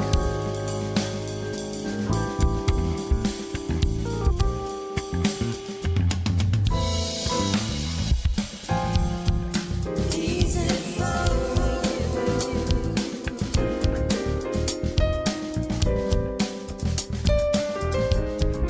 Easy for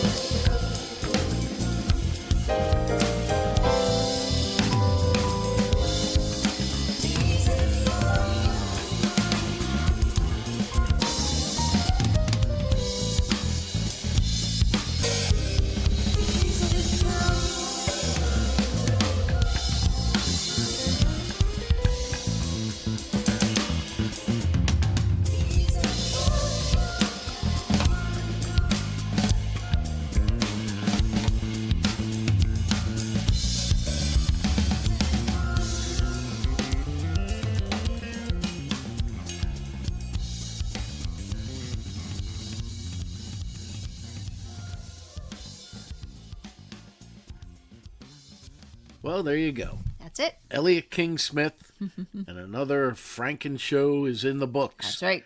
I by Shelley Fabre. I have egg on my face. I wish there was some pork roll and cheese with it.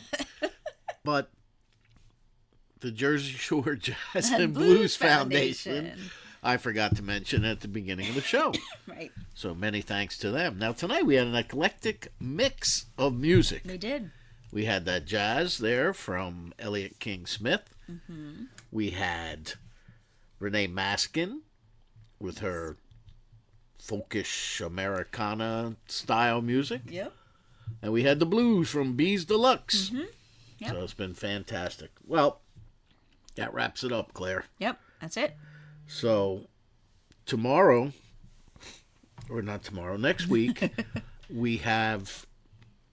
A special sit down. Yeah, I'm going to sit down with Bruce. Nice. That's awesome. Of Deco Entertainment, and we're going to do play a lot of Deco artists and things like that. At least that's the plan for now. Okay. So that'll be next week. So until next week, rock on!